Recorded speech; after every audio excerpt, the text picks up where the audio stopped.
Tiffanie, Mang. Hi, Jeff. How are you? So Good. How great are to you meet doing? you. It's nice to meet you Good. too. Welcome to the podcast.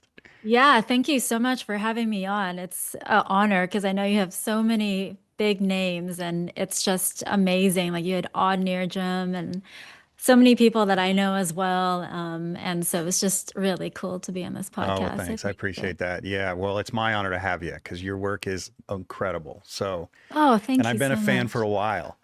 Oh, But thanks. And of yours too. thank you. I appreciate that. I'm anxious to get to know you a little bit better though, because you seem to have, and I don't want to get into it yet. I want to hear your history, but you seem to have a very diverse set of skills and even responsibilities. And I'm Yeah. really I'm really curious about that. Like what your day to day is like. But first of all, I want to start with your background. So Yes. how did It's you kind of get, interesting. yeah, your life history? Start when you were right out of the womb. Let's start there. Okay. Yeah, we could start there. So how did you get into art? Yeah, for sure. So I have a really clear memory of when I was 6 years old. My parents brought me to my first art class, and this is so bad. I forgot his name, but Well, he you were was only this Chinese. six. I know I was only six, right? And I remember I drew a dog, and it was at his house, and he was just such an amazing art teacher because I remember he was really patient with all of us. And yeah, I just remember I was six and I drew a dog, and I just remember thinking I really liked painting. I liked drawing. I really gravitated towards it. And no one in my family is art. Like my parents are both accountants, they're retired now. Mm-hmm. And my brother, he does software engineering. So I was kind of the only weird black sheep and lefty artist in the family. And that was my first memory. And then I told my parents, I really like this. I want to keep going back to art school. And so they signed me up for art classes there at that guy's house. And, he taught us all the basics. And I think I even remember doing a plein air sketch of his house or something at the time. And this When you is were in San six Diego. or Oh, no, no, no. later? This was later on. No, no, no. Oh, Like okay. we just, sketch around and stuff. And then So how long when were I you was with this guy? quite a while, I think for a few years. And then I think in around middle school, yeah, I want to say middle school, high school, I signed up for this local art school called US Arts. And so the woman who owned it was the mom of one of my friends. And so I went there for a number of years. And it was great. Like I learned under a bunch of teachers, but it was really interesting because not to say like the school was bad. It was great and I learned a lot, but majority of what I did was just copying master paintings. And so I would like do and Mm-hmm. a lot of still lifes and practicing this one guy, he had us do, I don't know, I'm so bad at names. I don't remember the Oh, names, I'm but the same way, so don't feel bad. yeah, I know. I'm terrible at names. And I remember he had us draw drapery, which is really great. Didn't really do figure drawing. So that's why I'm in awe of your work, because like portraiture and all that stuff, it's something that I'm in awe of, but I have never really ventured into. And so it was great, but I just learned copying and copying and copying. And so I didn't know how to invent anything Hmm. from my mind, really. And then one day I went to the theater with my parents and we watched Avatar. And I remember just watching that movie and being inspired by the special effects, the world that was created. And I remember thinking, I think that's what I want to get into. I just had Mm-hmm. this clear idea in my mind. And so then that got me researching, okay, how do I get into animation? What do I need to do? I had no idea what it entailed, the VFX and everything. And so I applied to a bunch of schools. My main ones I wanted to get into, I think, were UCLA or USC, but I got rejected from UCLA, so it made the choice easier, and I decided to Mm-hmm. go to USC. And so I got accepted into the animation program there. And it was a very small class. So they only accept 14 people per year. So we got to know Wow. each other really well. Yeah. And the weird thing was, sorry, am I going No, too you're doing detailed or? great. Okay, No. okay. I mean, you Sometimes, skipped you over know, a lot, prior to 6 years you old, but what are we gonna do? Let's just keep going. yeah, I don't remember. Yeah, I know. I'm just kidding It you. was the the May. I wish my memory was better. I should have tried it. And the funny thing is, my husband, he did a really great job of scanning all my artwork that he has saved in his hard drive, but a lot of it's just sitting at my parents' home and stuff. But I look back at a lot of stuff. I'm like, oh, cringe. But Yeah, don't we all? yeah, yeah. But yeah, and the funny thing was I got into animation literally just on a fine art portfolio. Oh, I did skip over something important. In high school, I did take AP Studio Art, so that was a big part of my portfolio. Did a bunch of stuff like charcoal. The teacher was great. I remember his name, Keith Obstad, I believe that was his name, and he was a great teacher. And so don't remember a lot of the paintings I did, except that I did a charcoal drawing of this portrait of this Indian woman. See, you've For done some reason, portraits. What are you talking I about? have. I think that was one of the bigger portraits that I did, and we did a self portrait as well. So I do remember that, and I can't remember anything else I painted for some reason, even though I'm sure there was some landscapes. So you saw Yeah, Avatar with your parents. yeah. So you must have been born what in the 90s or something? When were you born? Yeah, I was born in 91. I'm 33. Kind of Okay, forget my okay. age now. Yeah. Gotcha.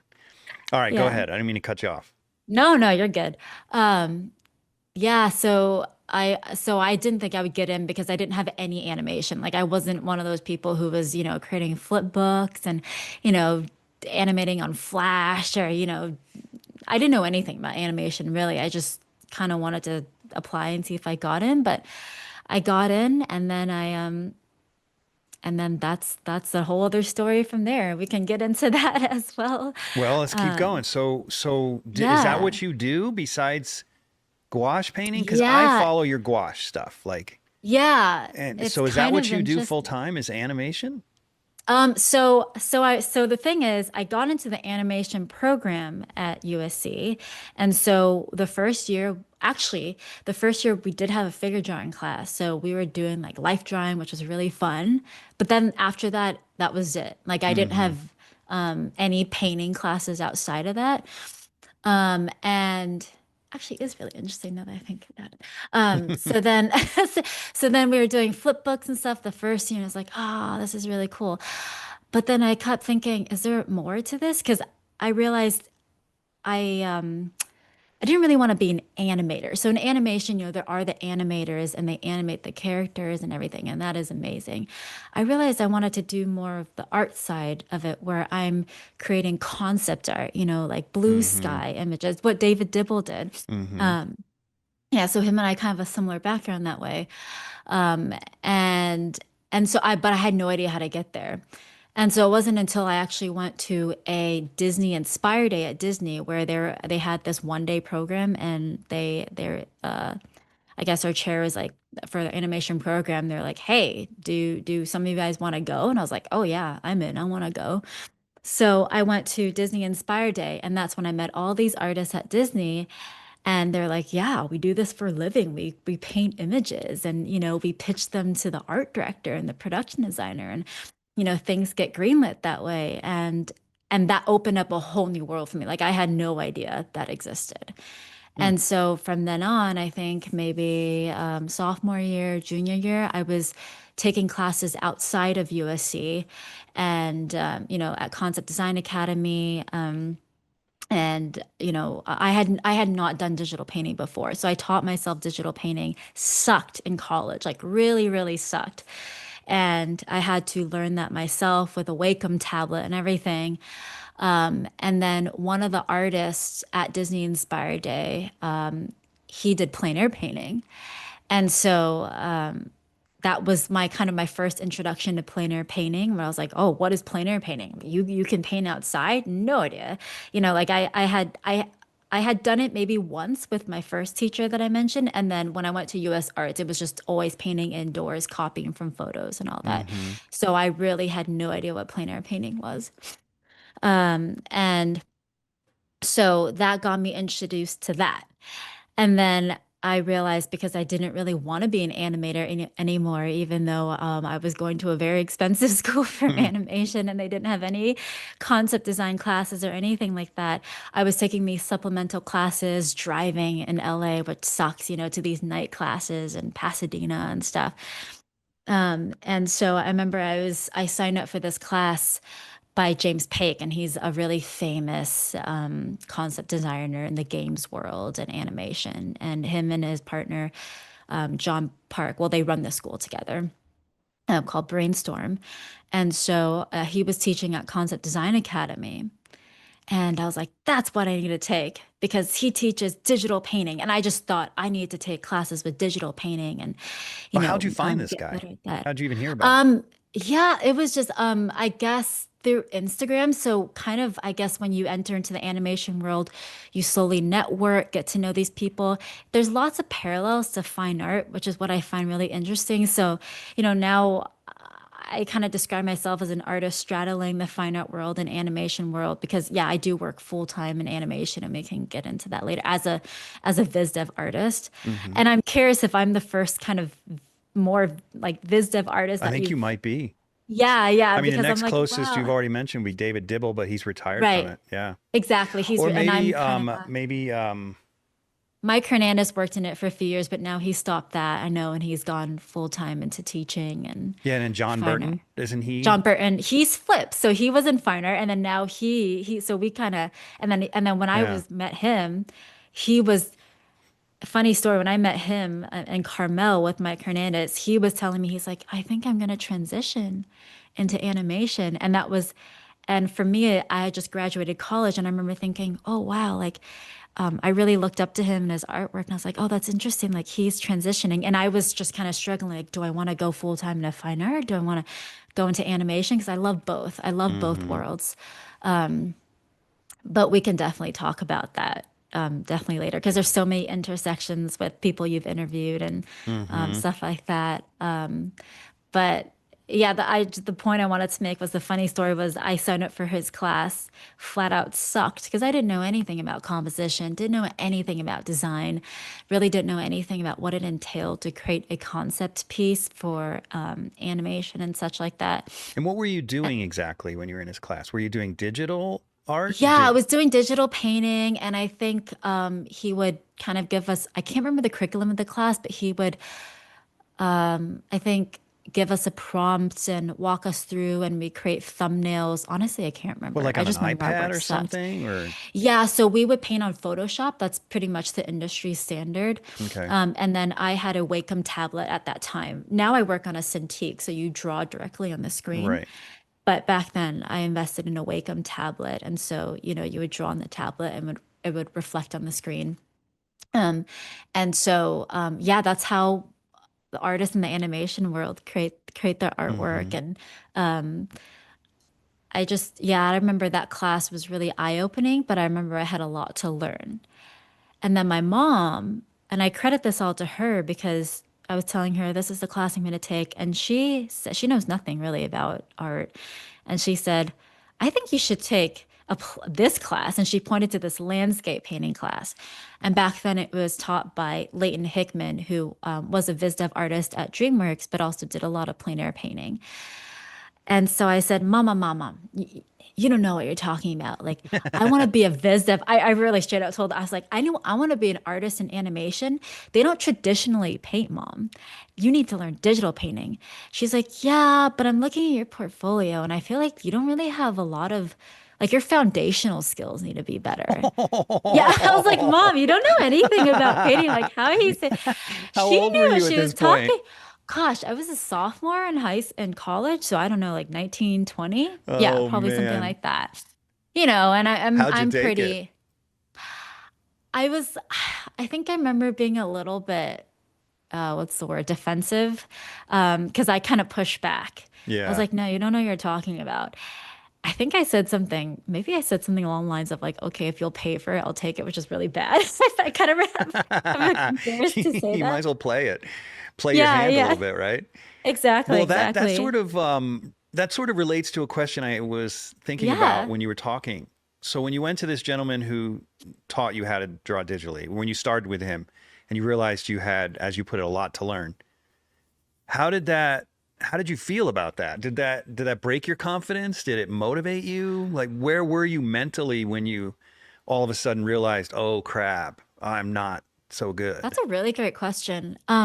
I think at that time I was a sponge, and I think I still am. Like, I think one of the things that I love learning, Mm-hmm. and I love meeting people, just talking with them, like I'm doing with you now, and just I'm an extrovert, so I love talking and getting to know people. I think I heard you said to odd near Jim you were too. Yeah. And um, It's maybe I'm more unfortunate of a for us, right? According to I Undraped. know, I know. Yeah, maybe COVID made me more of an ambivert now, but I just now we can balance it out a little bit. But I think back then it was humbling, and I was just really excited. I was like, wow, there's this whole new world I don't know of. I'm excited to dive into it. And So then it I didn't think break your when confidence. no, no, no. I think I was just like, dang. I'm crappy and I want to get better. So I was just really motivated. That's And just great. like seeing, yeah, just like seeing all these amazing artists in the class or outside.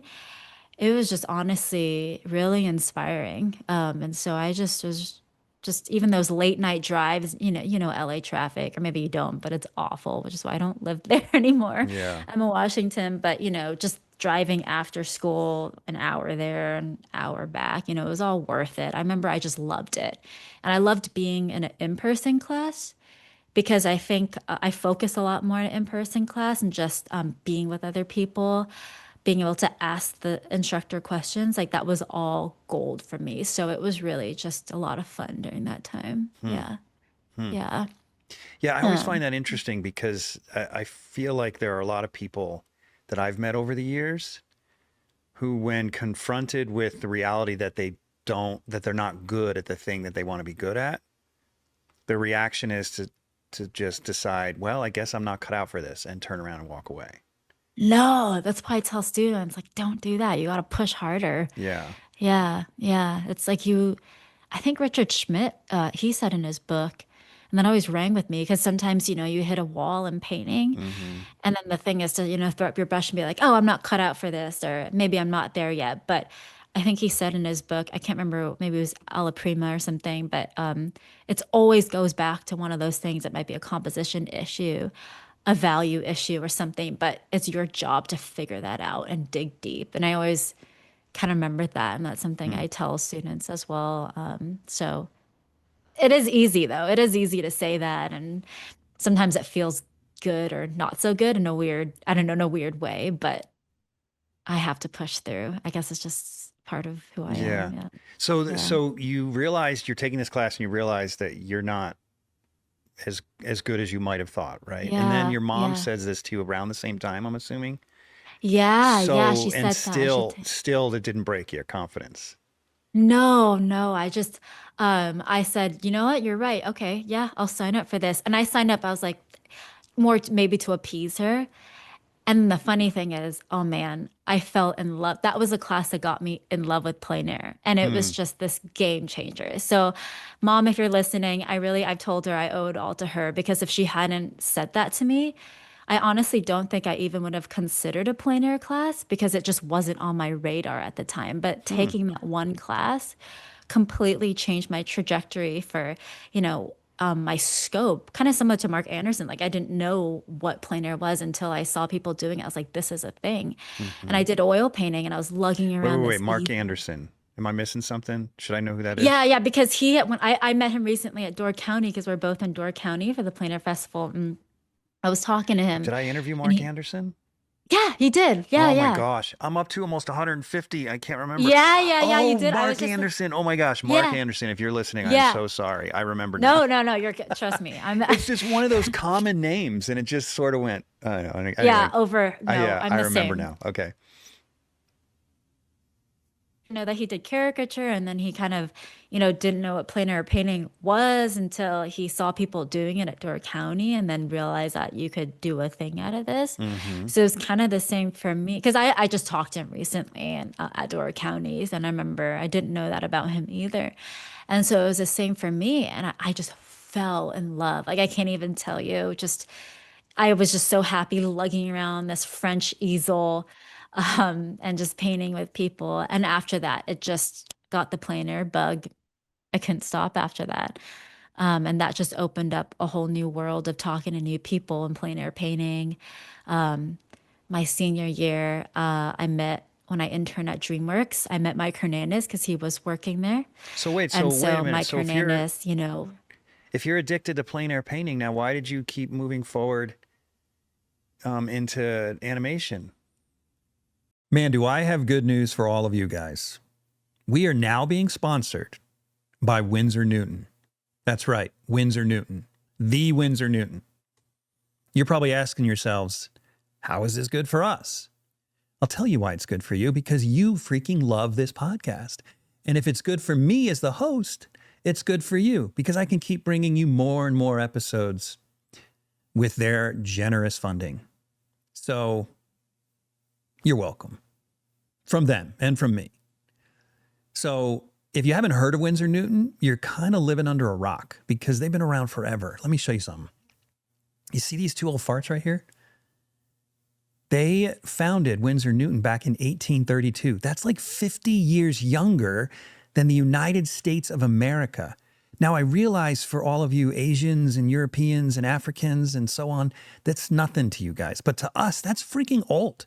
That's a long time, almost 200 years.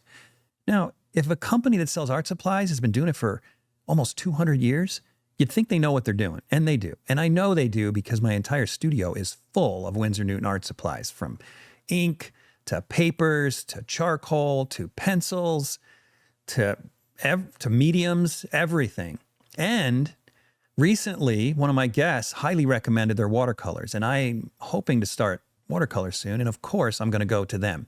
And you should go to them too, because they're offering a 10% discount code, Undraped Artist Pod.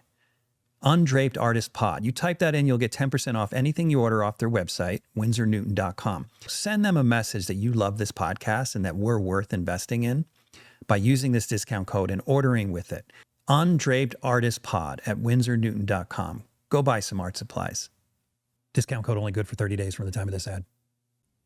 I know it's such a honestly, my journey is so convoluted. I have to explain the whole thing to you if you're curious. Um, and yeah, it's seriously so convoluted. I love plein air painting, but I was studying animation, and then I interned at DreamWorks my senior year. Met Mike Hernandez and some other people who are great inspirations. And Mike Hernandez is who got me into gouache because I went to one of his workshops, watched him paint, and then I just fell in love with it. And then so after that, I just started hitting gouache and practicing with it. The thing is that that got me back into animation was working on Loving Vincent. So I was, after college, I was working on a game with an XX at the time. And then that was supposed to be released on a console, didn't go through. And I really needed a job. So I actually worked as a short period of time as a production assistant. I don't know if Okay, you I'm know so what that means. confused about everything you just said. I Okay, know, I I worked know. on a game with an XX. Is that like Yeah. two boyfriends ago? What do you mean by that? Yeah. Yeah. So That's what basically, I that met him in means? college. That's what that means. Oh, I've Yeah. never heard it put that way before. I I don't thought even know what everyone does was like just my another ex. X. Yeah. Yeah. Yeah. I So, realize now how confusing that sounds, yeah, it did. actually. I So mean, I I thought should. maybe it was some industry term, but Oh, then, no, no, no. I'm yeah, I'm sorry. like, okay. That's so funny. I realize how confusing. Yeah. So basically, he was someone I was dating in college. So did he set you Um, up with this Yeah, so job? he was in the Okay. games industry. He was in the games department at USC because there is a games department, an animation Okay, department, a okay. film department. So we met there, and then he was developing this game. And Okay. so I became the lead artist on that game. So just curious, if you were to divorce your Yeah. husband today, would he be your third ex at that point? The last guy? Yeah. Okay, that's how it works. I've only had two boyfriends before this, before my husband. So I have some So you'd have pretty an interesting XXX at stories. that point. Heaven forbid. No, no, no, not at XXS. Yeah, yeah. But yeah, there's some pretty interesting stories that are kind of tied into my career. So I don't mind getting to that if we get to there. But Anything. Yeah, we're here to chat. I want to hear all yeah, about yeah, you. yeah, yeah. No, it's kind of funny how it worked out. But yeah, so I was working on a game with him as a lead artist, doing all the concept pieces digitally Okay. and stuff. That day, like funding for that game didn't go through. So I was left without a job. So I actually became a production assistant, grabbing coffee for people, whatnot, doing all that stuff at a big commercial company called PSYOP, And did located in you Santa Monica. just get that out of the newspaper, or did you No, know I actually had a somebody? friend who was already working there. Okay. And so I said, please, please get me a job. I just need a job. I need to pay rent right now. Okay. And I was just not good enough. Frankly, I was still not good enough looking back to land any viz dev job in animation. So while I was working as a PA, that's a short-time term, Mm-hmm. uh, a production assistant, I was just painting at night, going out in plein air painting. And I remember during this time, I would wake up at 6 a.m. Also, during the summer, it was really hot. So I really couldn't like, sleep past that. I go for a run, really, because I love exercise and all that stuff. And then I would go paint. And then I'd come back, do whatever. I don't know. But I was just practicing day and night during all my lunch shifts while being a PA at PSYOP. I would go plein air painting on my Mm-hmm. iPad now, digitally, or gouache. So I was trying to always practice my skills. And then what happened was one of my friends, he sent me this ad for this film called Loving Vincent, uh, was looking for animators and artist animators who could oil paint traditionally and know how to animate. So he sent this to me. He's like, I think this is up your alley. And I was like, oh man, that does sound kind of cool. Like I, traditionally paint. I planer painted in oils. I work in gouache, but I also studied animation in college. So I just sent in my portfolio and applied on a whim. Didn't hear back for 2 months until Hmm. one day I was driving to my what am I doing? I'm driving to my job at PSYOP and I get an email. I should be doing this, but I was checking my phone while driving and I got an email from them. Mm-hmm. They said, hi, we're from Breakthrough Film Productions. That's a studio in Poland. And they said, we reviewed your portfolio and we want you to fly to Poland to take a test. Shut up. Yeah. You must have Yeah. been dying. Yeah. Yeah. And I was super excited. I was like, you apply to something, you don't expect to hear back, right? Especially Like you after two forget it out months. of That's sight. like Yeah, never gonna happen. Yeah. exactly. Exactly. So I was like, this is never gonna happen. Like in your wildest dreams. Like, no, so forgot about it. And so I remember I called my parents and they're like, this is a scam. Don't do it. Like they're super worried for me. Yeah, I don't blame them. Yeah, yeah, yeah. I know looking back. But the funny thing was, I talked to my grandparents who were quite open-minded, my mom's parents, and I told them everything. They're like, this sounds like a great opportunity. You should take it.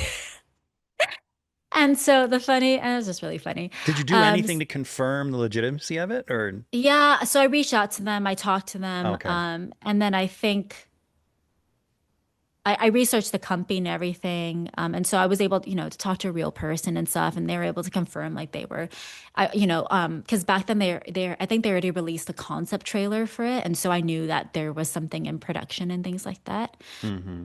Um, and so, yeah, and at that time, I was just getting ready to teach my first ever plein air gouache class, so I was entering into the teaching then, and I remember having to make this really So hard wait a minute. So decision. how did you line that up?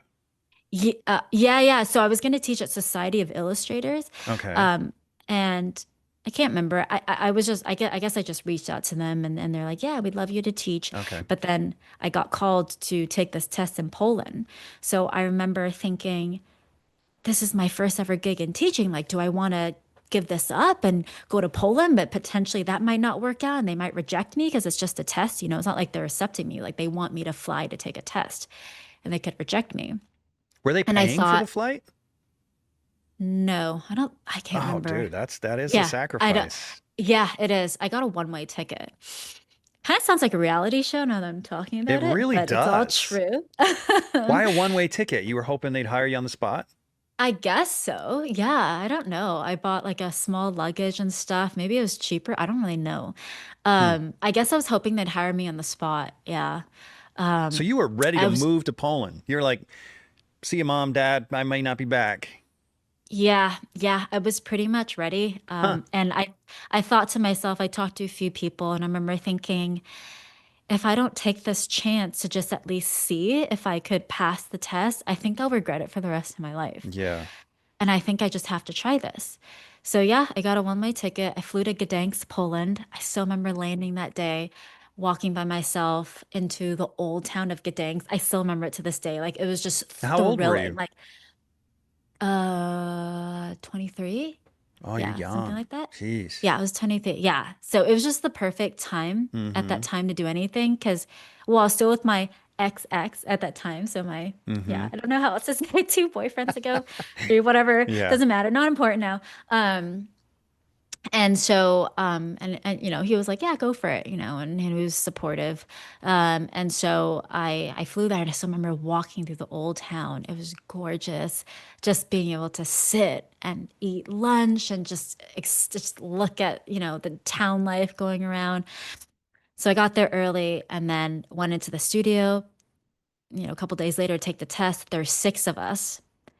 I'm sorry, am I getting too detailed? Because I'm like No, very this is story really oriented, so I interesting. could like really go into just painting the story. It's No, just like because I I'm said, reliving all these memories. it's not too Okay. often we interview a reality TV show person. Like this is good stuff. Okay, cool, cool. No, it's just so fun to actually think of everything again. And but it's just yeah, and so there's six of us at that time, and I remember there's another guy from Spain who they're basically bringing in people in batches to test in their Oh gosh, studio that must have in been Gdansk. intimidating.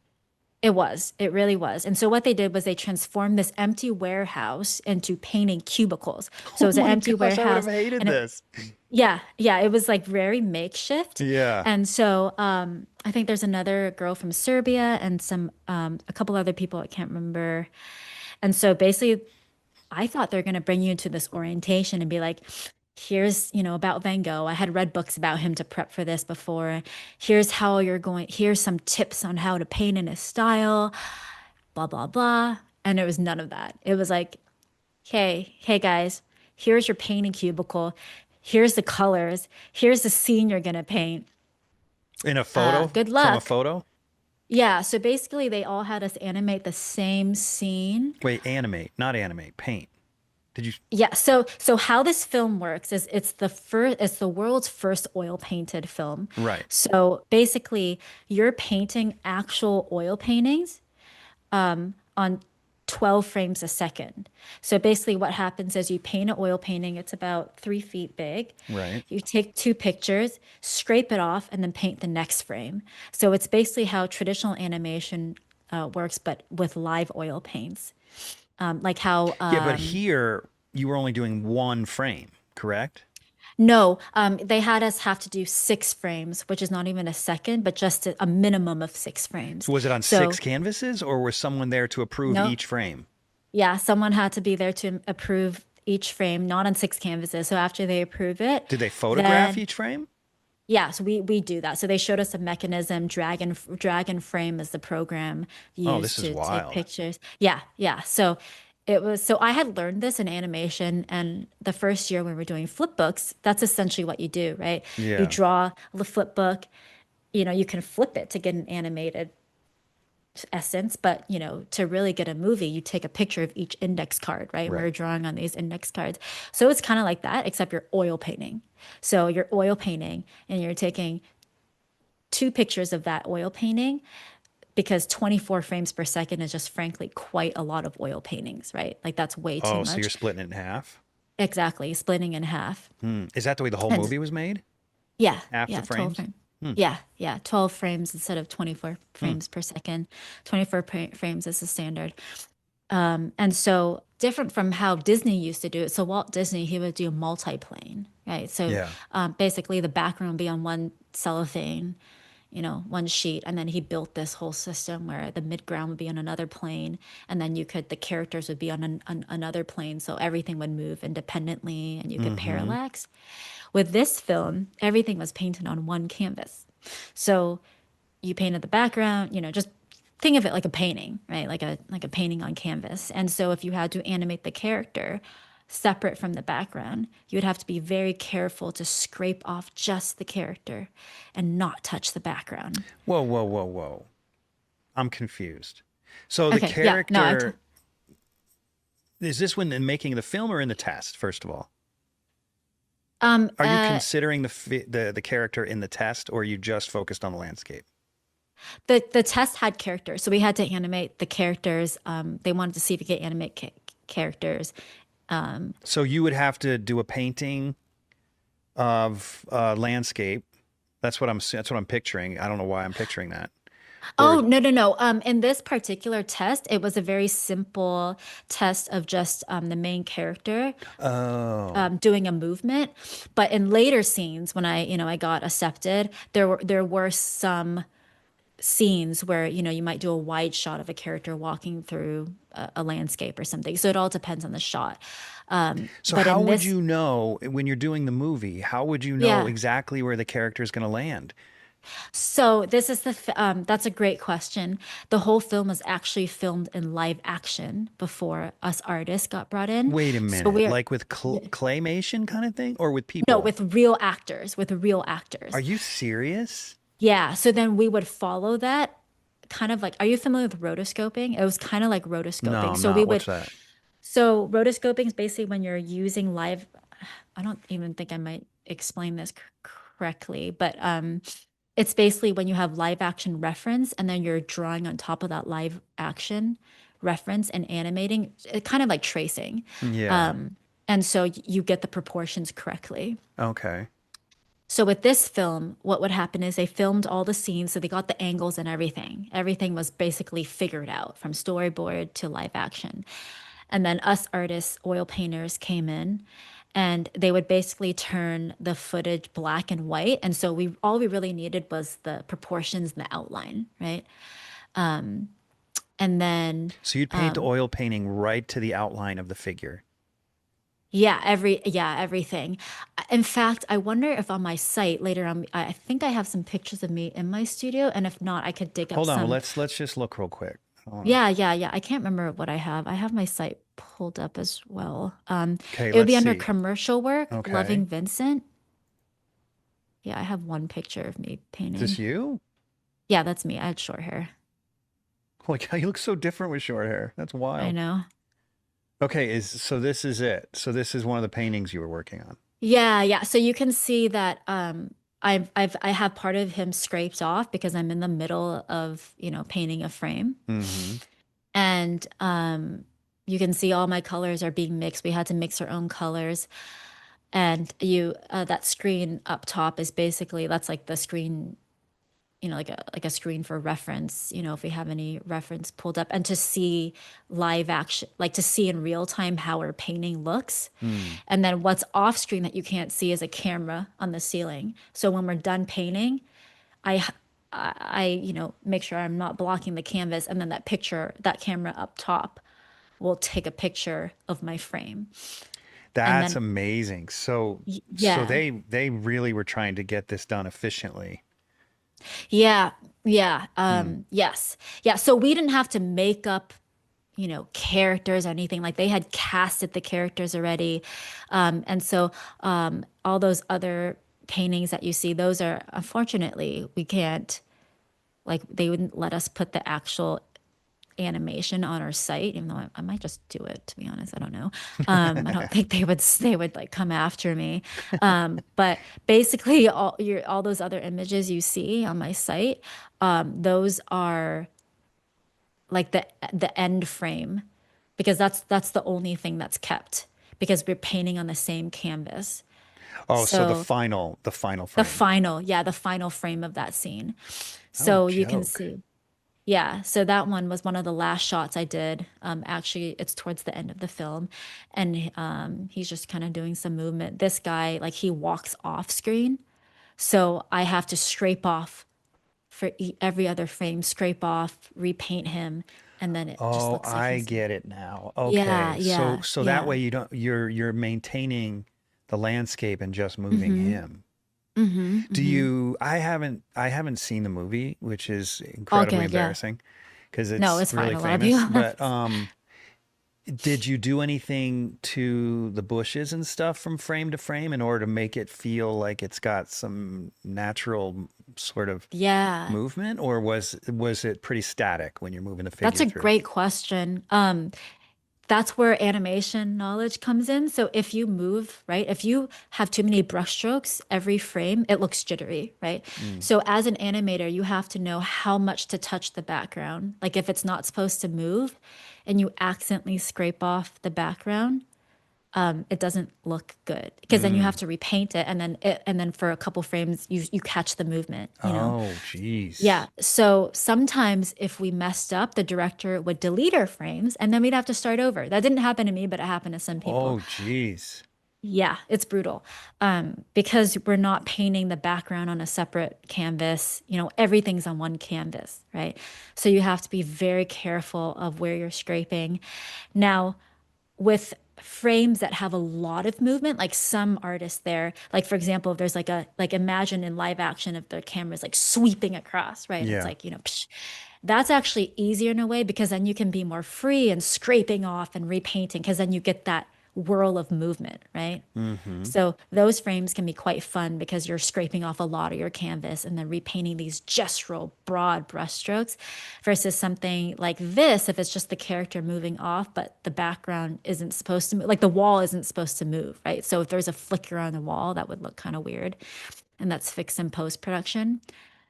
With Mm. shots like these, you have to be careful about where you're scraping off, if that makes sense. That's insanity. So if that figure's Yeah. moving off the frame, Yeah. you've got to be filling in the background Yeah. carefully Very without messing up carefully. the existing background. Yeah. I've been doing Jeff's online mentorship program for about a year now, and it is awesome. Everything is online, super streamlined. If you can be there, I mean, you have the ability to talk to him once a week and he can review your work and help you. If you can't be there, it's pre-recorded. You can go back and even re-watch things if you missed something during class or couldn't be there. So the online portion of it is almost better than real life because you can always go back to it, which is awesome. The demos are recorded.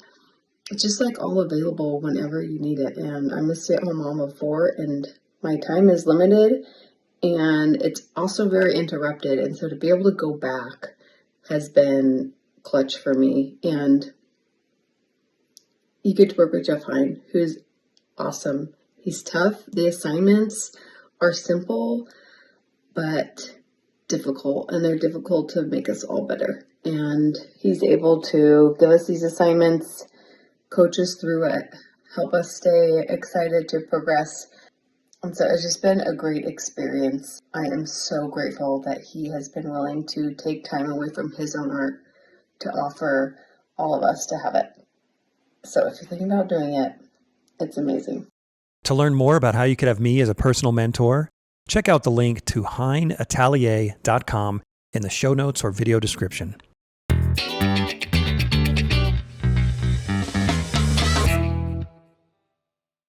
Oh my gosh. And then how do you maintain the proportions without, because, when I paint, maybe I'm just not a good enough painter, but when I paint, Oh no. I have to, when I'm drawing, the first line I put in doesn't end up being the final contour. Like it always needs adjustment. So how do you make sure that you don't have your contours slip into the background and then have to fix it and So get that that's where jittering? that's where the rotoscoping comes in. So there's a projector on the top of the frame. Yeah. Oh, So because this is filmed already in live action, we have, you you know, literally like, project the next frame yes, character you onto literally the project the painting. next frame character. Otherwise, you're all wobbly and stuff. Wait, wait, But wait. Say because, say that again. You broke up for a second. You said you oh, literally project it and then you broke out. yeah. So the live action reference is Yeah. literally projected onto the canvas. So that's how we keep our proportions. Okay. Because if we didn't have that reference, you're right. It would like the Be a proportions would disaster. change. Yeah, it'd be a disaster. I can't even Exactly. So imagine. Okay. yeah, no. That's why they knew they had to film it all in live action before to really maintain the cohesivity for each character. And, because we had 125 painters, it's kind of impossible to maintain that, if we didn't have underlying foundation and reference from that live action.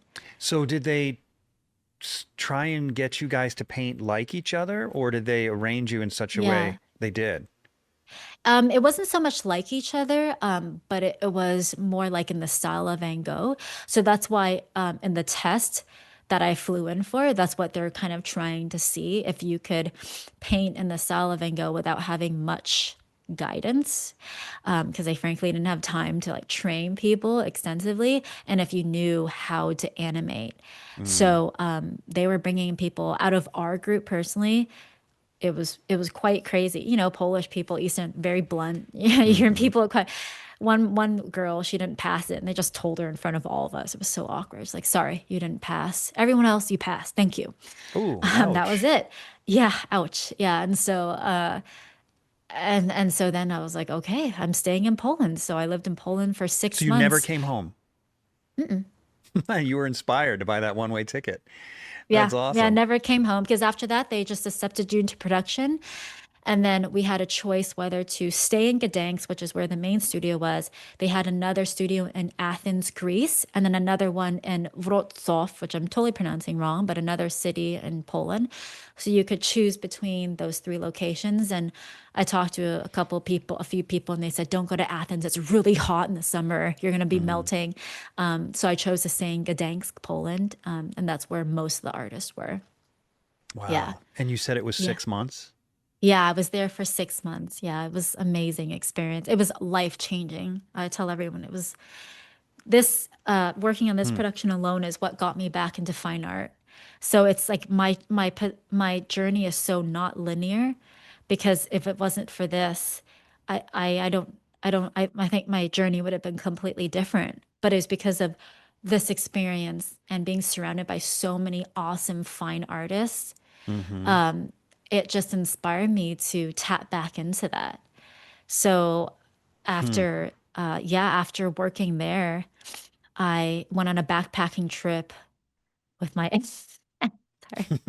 With your And one that was really X. fun. Yeah, yeah. And then yeah. Okay. And then I painted a lot. I kept a sketchbook, just did a bunch of plein air from that book. Sorry, from that trip. In We went to gouache?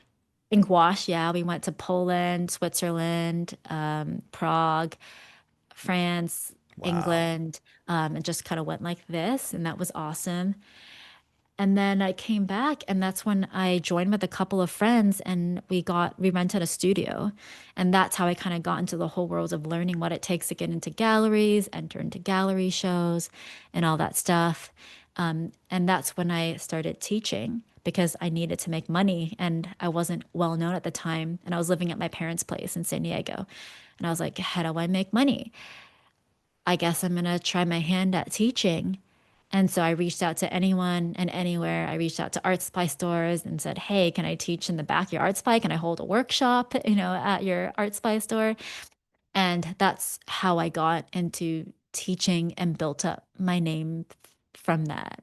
Hmm. Um, yeah. And then the funny story is, because of working on Loving Vincent, that's how I got back into animation as well later on. And that's how now I got to where I am now. It's just so funny how it's all Yeah, intertwined. no kidding. So, Yeah. well, so you started teaching, and Yeah. did you get into galleries at this point? Yeah. I mean, I'm not represented, never been represented yet. So, that's still a goal of mine. But I was applying to a bunch of gallery shows. I got into California Art Club, and then I was in their gold medal exhibitions for a number of years, and a lot of other shows that I can't think of the name at the top of my head. I mean, nothing like Right, super right, big or anything, right. but it was just a big learning experience as well. Yeah. I had no idea. I had no idea like what it took, and just networking on that side as well, and just meeting all these fine artists and just soaking up all this information. It was just constant learning and learning. Hmm. Yeah, So why is yeah. it a goal for you to get into a gallery? to be represented by a Um, gallery? I don't know. To be honest, I wouldn't say it's a prominent goal. I guess it was just one of those things where all the fine artists I know, I see that they're represented. So I thought, oh, that's a thing that I have to do. It would be amazing if I could. Although the hard part is, working full time in animation. I'm currently at Sony Animation right now. Mm-hmm. I just, I don't know how it would be, creating pieces for a gallery while working full time. Like I think that would be a lot. Yeah. Yeah, yeah. So I don't think that's something viable for me right now. But I've met a lot of artists who make that transition, like David Dibble and now Mike Hernandez and other people as well. So it's really inspiring when they're like, oh, I used to do engineering. I used to work at here and here, and now I made that full time Mm-hmm. transition. So it's still in the back of my head. Yeah, Right, right. yeah, yeah. So how did you end up getting into Sony then? Yeah, I mean, that's my latest. I started more full time. So after Loving Vincent, I was, painting and applying to galleries and stuff, and just focusing on getting into shows and teaching. And then my first gig was actually in 2022, right? Or 2021. And Cartoon Saloon reached out to me. That's how it started, actually. And uh, and they're located in Ireland, actually. So they had actually wanted me to move to Ireland again and be a background supervisor for a show. Seriously? If I was younger, I would have taken it. But Yeah. I was dating my now husband, and and I was teaching gouache mentorships and things like that. So I had my setup at home, and I was like, I just can't do it at this time. So funny enough, they said, okay, you can work remotely. We don't usually do this for people because there's some tax breaks or something that in Ireland where everyone has to move there, like all their employees. And so I worked remotely, and I was a production designer on an unannounced TV show, which is still not announced. And that's how I got into color keying. So if you look at all my commercial work, a majority of it is color keying. And we can get into a lot of that if you want, what that entails and the whole pipeline process of animation making. And then from Cartoon Saloon, I got a job at Marvel Studios because they were also looking for a color key artist. And then similar to fine art, like as your name grows and you get, you work at more big name studios, you network more, and then I've been very grateful that I have, been able to find a job continuously in animation, given the kind of precarious state it is in now with AI and, with a lot of stuff happening. From Marvel, I worked at another studio called Titmouse. At Titmouse, I worked at Warner Brothers, and then now from Warner Brothers, I just recently started at Sony, to answer your question. Wow. All this since 2000, 2001, or 2020, 21. Yeah, 2021? yeah. It's only been about 4 years. Yeah, Jeez yeah, Louise. That's a yeah. whirlwind. It is. I know. Yeah, and that's the exciting part about animation. You work with different teams, meet with people. I frankly love the collaboration aspect of animation. Every project you work on is new and exciting, different genre, different subject matter. Oh, I forgot one important feature film. I was working on a feature film about Jesus, called the Jesus film that Frank sadly didn't. It got canceled, Oh, but that bummer. was an awesome experience as well because I worked as art director for color on that film. So that was Why really did it get fun. canceled? I don't know. I can't say. It was production stuff. I Mm, guess usually mm. that's what it chalks up to. We, Yeah, as artists down below, we just hear, oh, people are getting laid we're off. So done. that's what we Yeah. hear. But there's, maybe some drama up top or Yeah, something that I'm not gotcha. aware of. Dang, that would Yeah. suck to put all that work and money into something and just have it It end. does suck. It really does suck. And that does happen quite a lot in animation. So it's something that as artists, you just kind of know in the back of your head, like a project might be canceled. Yeah. Wow. Jeez. Okay. Yeah. Well, Yeah. now I'm really curious to start looking at some of this animation stuff. So I'm going to pull up your Yeah. website Yeah. here. Yeah. So let's So start with color keying. Tell me about that. Where can I see some if you go examples? to commercial work and then Marvel, some of Okay. the stuff is unannounced. So I think I have some of the password locked. So what So should I click on? anything you can click on. So these are Start with the top. basically, yeah, so these are color keys I did for season 3 of What If, which is based on a comic series. What does that mean, And color keys? You're just creating, well, you're creating a green color key, an orange color key, and a blue color key? I mean, is that what? no, that's a great question. Okay. So basically, as a color key artist, how the pipeline production works, and I'll try to explain this as efficiently as possible. um every film every comes starts with a story, right? Mm-hmm. And then the directors, they write the story, and then there's a script that gets written. And so from that script, there's storyboard artists that board out the story and plan out the perspective, the angles, the progression of the story visually. Mm-hmm. And then I, as a color key artist, I take those storyboards, and they're often just rough, really quick pen and ink, or like just black and white, not Mm-hmm. even value, sometimes just really quick sketches. I take those, and then what I'm essentially doing is I'm taking key moments in the story or the episode or the film, and I'm charting out the color and the lighting. So that Mm. background painters down the line and lighters down the line, like CG lighters, and all the people down the line can refer back to the color keys to know how to light each scene, how to paint each scene. So, what you see in the final product on screen is cohesive. So I'm working with the art director to basically plan out the whole color and lighting Wow. for that feature film or for that episode. And this is where actually I tell all my students, like, planar painting is just comes into hand directly with my job. That's what I love about it. Because I have to paint about 100 of these per episode, right?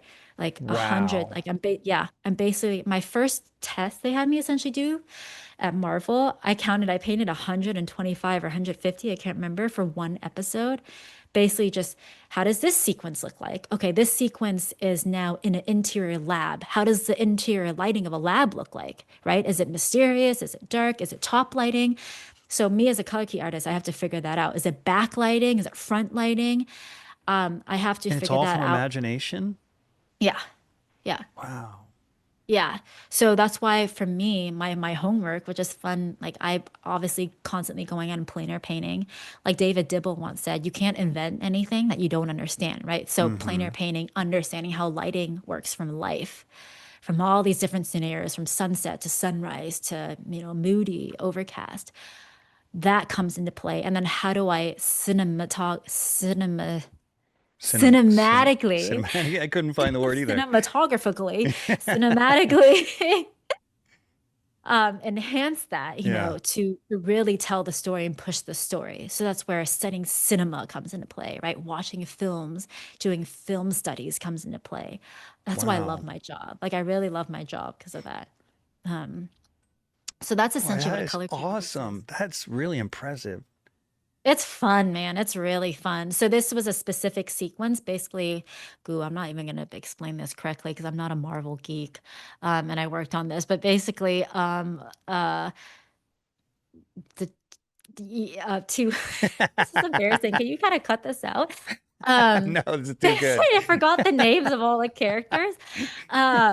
So it's basically it's like this scene where everything goes nuclear, and like the bad Hulk and the good Hulk are fighting each other. And so we wanted to play with these intense colors. This is the climax of the scene, and I'm not going to spoil it for people who haven't watched it, but it's basically like a nuclear bomb went off. So I had to explore how that scene would look with all the smoke. What colors Jeez. would it be? Is it complementary? Is it, yeah, I mean, out of all the color schemes you could play with, the world is your oyster, right? But we decided to go with this reddish tone to offset the green, coming out of his, mouth. Yeah. And so we went with that color scheme. And then later, towards the end, when the resolution hits, we transition to more reddish, pinkish sunset. So all those things we have to think about. We have to consider, does it support the story? And then do the colors Hmm. create the mood that we're going for? And that's what I have to figure out as a color key artist and pitch to the director. And they like it. That's Great. remarkable.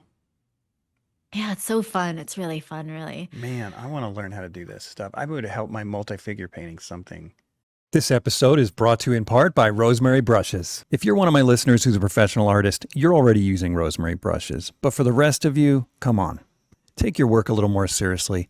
Stop buying the other brands. It's just not worth it. Every now and then you may get lucky and buy a good brush from another brand, but use the brand that professionals like myself are using.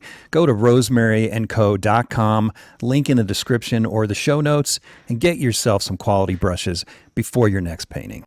Yeah, I mean, Majorly. honestly, it just all I find so many connections between traditional painting and digital painting in the sense of how you think about value, right? Value structure and color. Is it high key, mid key, low key? If it's low key, how does that support the story or support, your piece that you're painting traditionally? Like there's so many connections. And so as a color key artist, I do these, but I also have to back up why the choices I'm making, right? Which is, I would say, similar to, any painter. It's like, why are you making these choices? Are they intentional?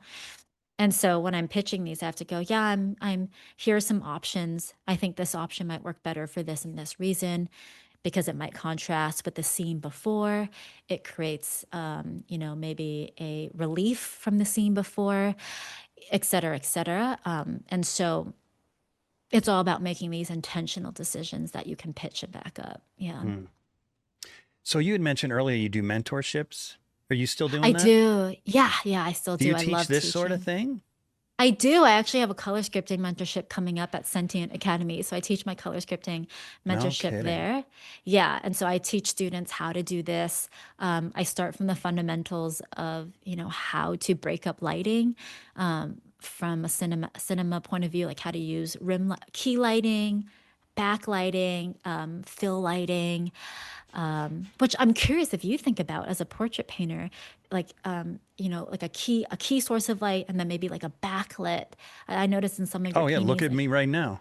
yeah, exactly like that, Yeah, I've exactly. got You've got key the light, lighting. yeah, fill light, backlight. Exactly. Yeah. There you go. Perfect. That's kind of the fundamentals of what I Mm-hmm. teach and how you can balance the ratios of that to create, more dramatic lighting. Like if there's no fill light, it would be very, much more value contrast or something. Mm-hmm. Things like that. And then how you can use all that to color key your own story. So that's what I cover. I love teaching that mentorship. It is so fun. That's And I've awesome. And just that's at gotten Sentient students. Academy. Yeah, yeah. Is that like a particular time? Is there a particular length, like a 1 month class, 2 month class, It's 3 month, 3 months. So 3 months? Okay. for me, it's 3 months because I find that I just can't cover everything in 8 weeks or a month. Like it's just too much information.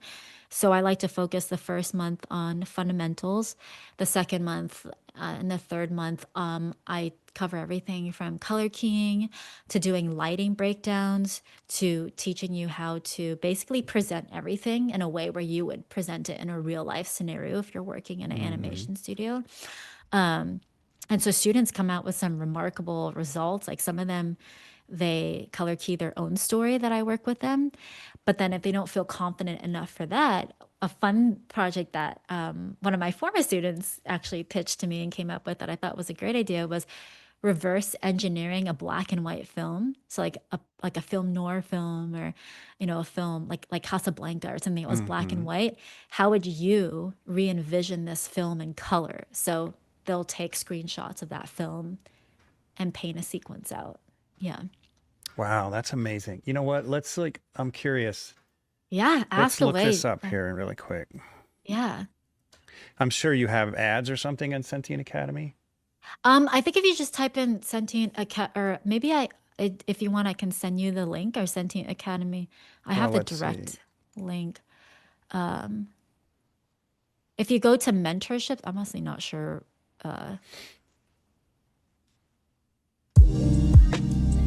See, you're probably So one of these. Oh, there you go, nowadays, Tiffany Mang. it's Yeah, so yeah, easy I'm to right learn there. View online. programs. Okay. Um, Okay, so it's one of these color oh, well, yeah, that one scripting. right There it there. Yeah, there is. you go. Yeah. That is sick. Yeah. Yeah, So I well, start this September again, and I've taught it for I think 4 or 5 terms now. is it Yeah. it's on Thursdays from 7:30 to 9:30. Yeah. Yeah, that's great.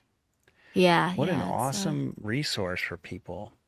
Thanks. I appreciate that. Yeah, it was it's kind of this job where I think I count myself more of a specialist because I'm passionate about color and light, which comes Mm-hmm. from plein air painting. And so for me, this job kind of fell into my lap because the reason why Cartoon Saloon is so fundamental to how I got into this job is because I couldn't move to Ireland to be a background supervisor, which I wouldn't be doing any of the stuff. I was a Mm-hmm. background supervisor. I'd be fixing backgrounds and giving notes.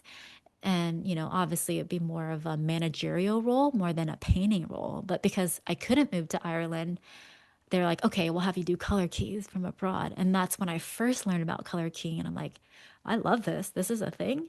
And then, then that's how everything kind of just snowballed from there. And I got the same job at Marvel because they were really desperately looking for someone to paint like 100 keys fast.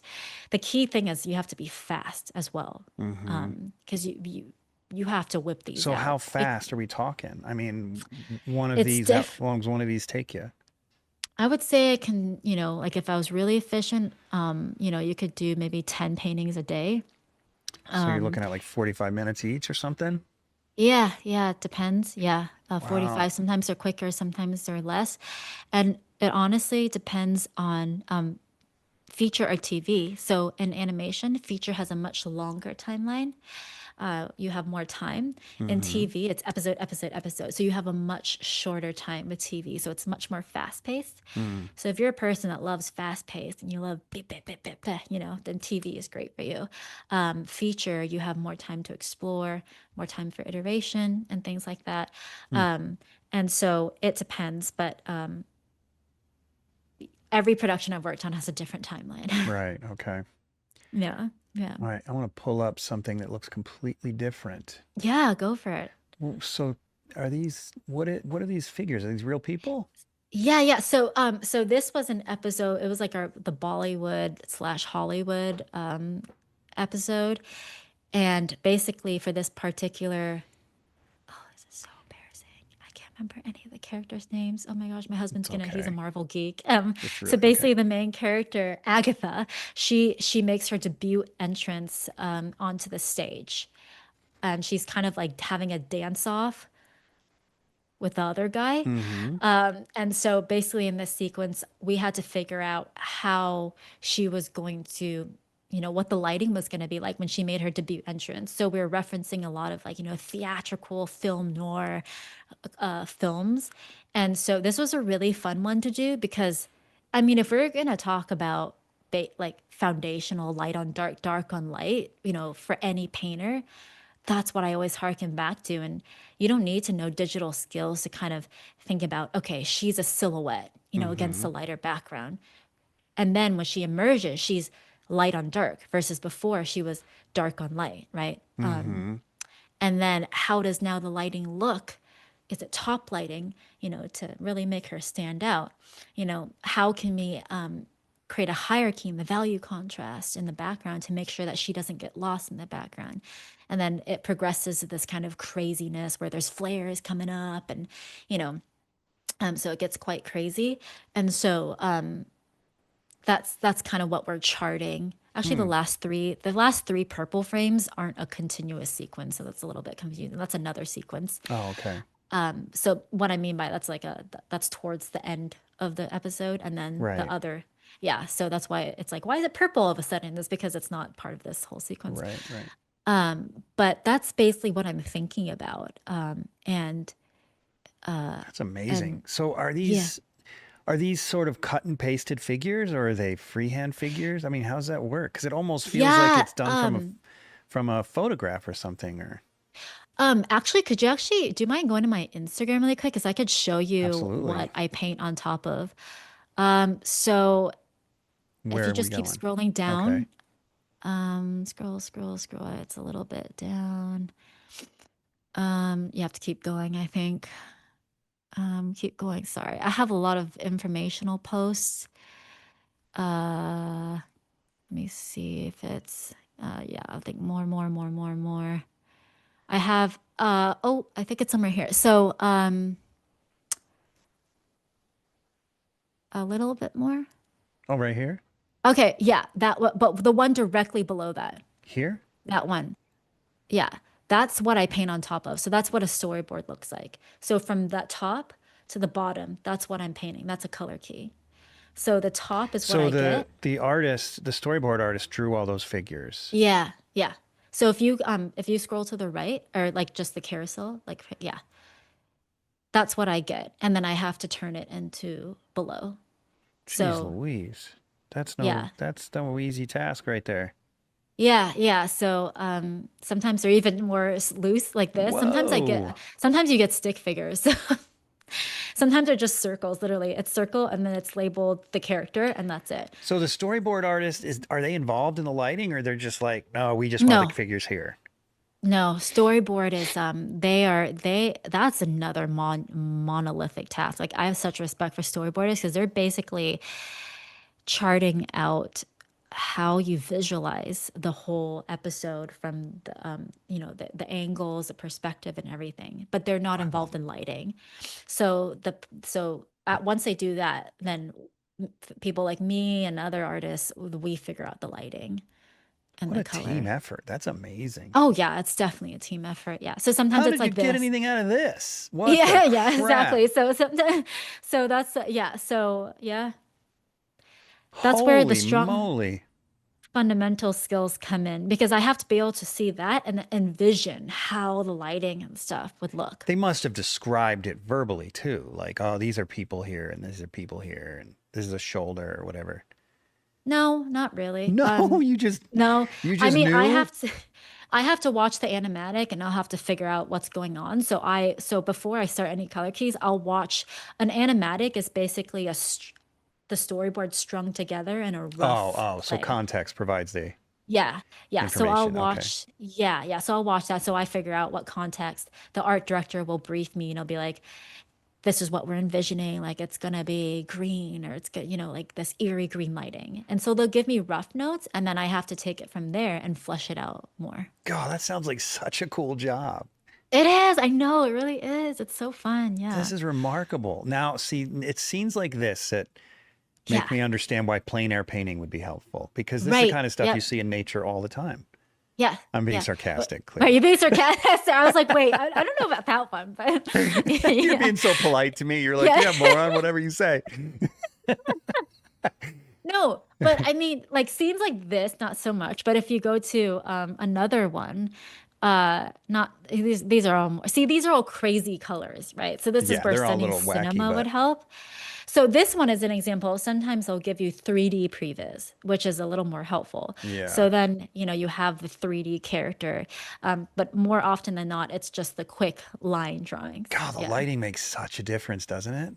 Yes, In yes, yeah. So storytelling. It's wild. exactly. Yeah, yeah, yeah. So that's what I love doing. And but there are some naturalistic scenes.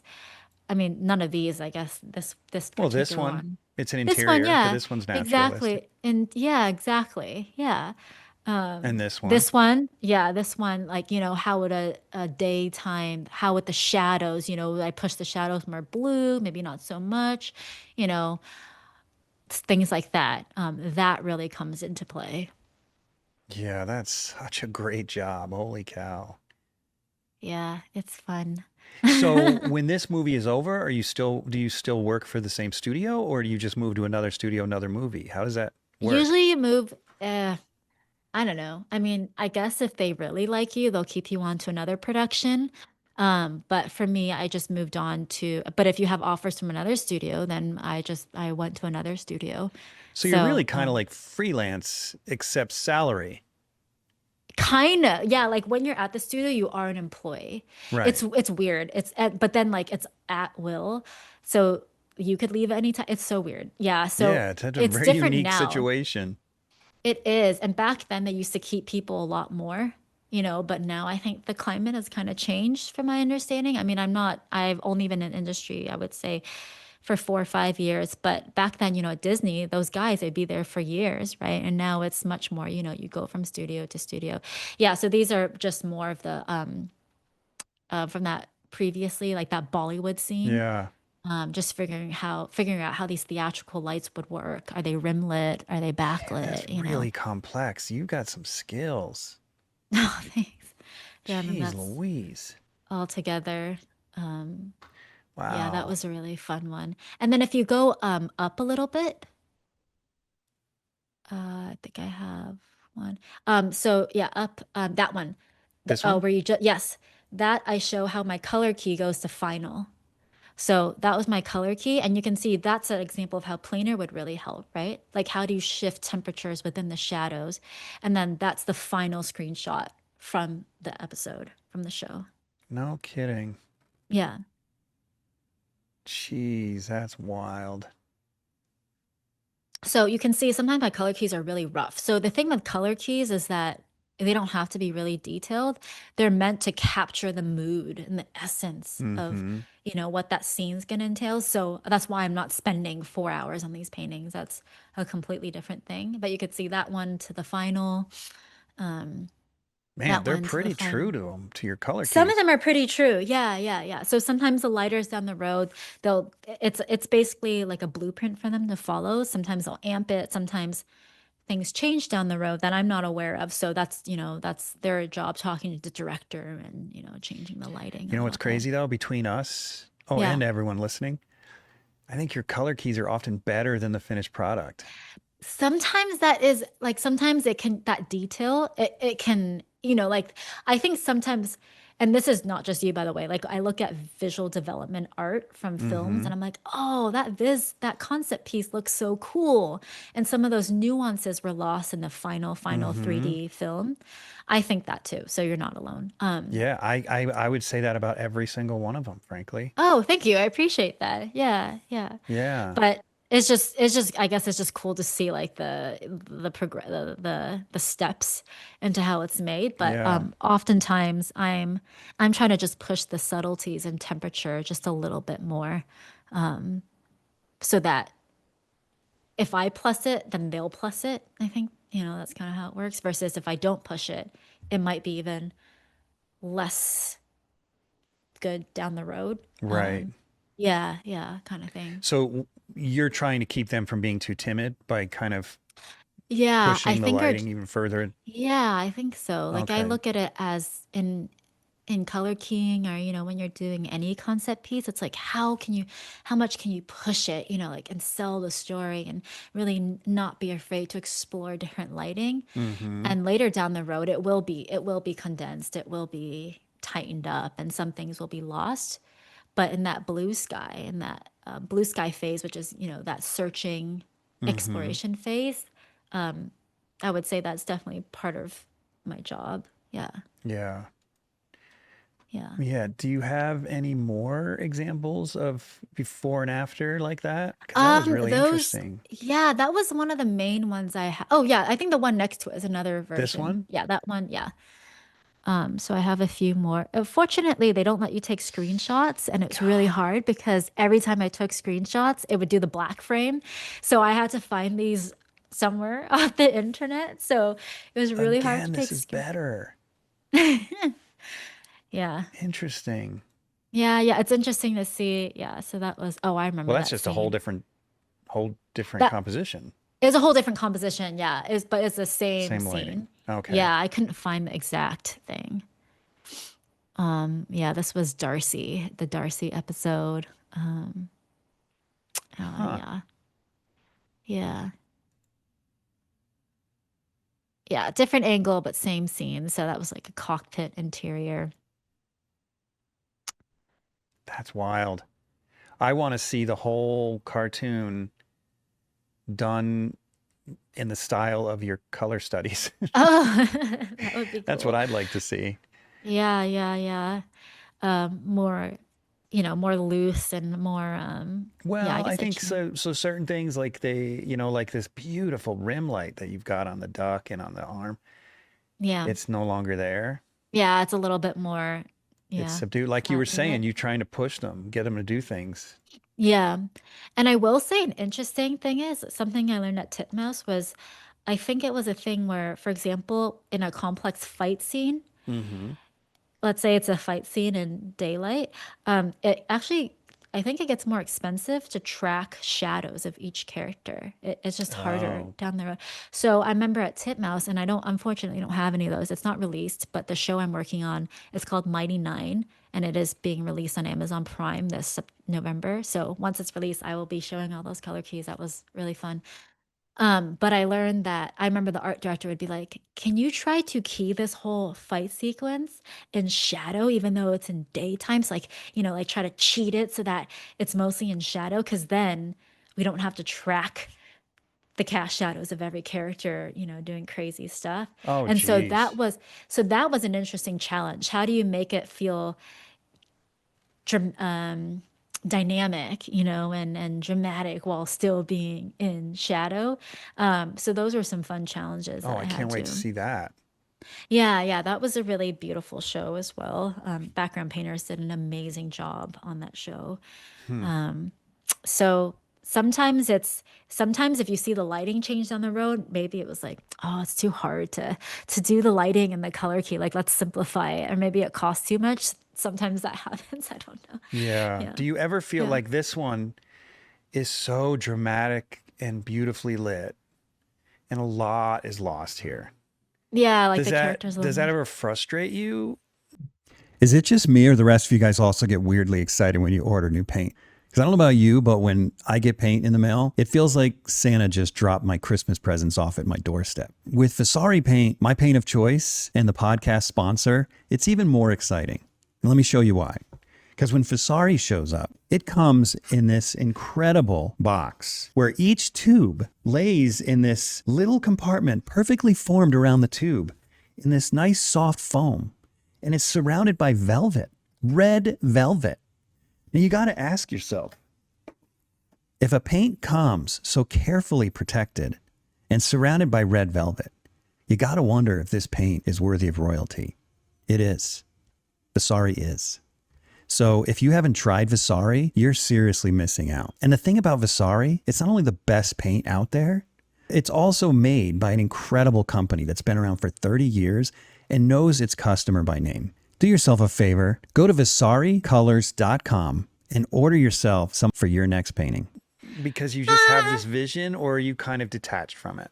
No, I think I'm kind of detached from it. Like, I think that's part of a main thing of working in animation. A lot of times they'll say, do this concept painting, and then that whole scene will be cut. One of the things I always tell you in animation is don't get attached to your babies, because half the time a piece you're working on, whole thing will be cut. Like, you won't, it's just like you might have spent a week on that painting, and then they go, sorry, that scene's no longer happening. So you just have to be detached. You have to, or Oh yeah, you'll you'd just be lose your frustrated. mind. Yeah. Yeah, use your mind. You would just be frustrated all the time. So Hmm. I submit it, whatever they do down the line, I'm like, I understand. That's you guys got to do what you got to do. So, okay.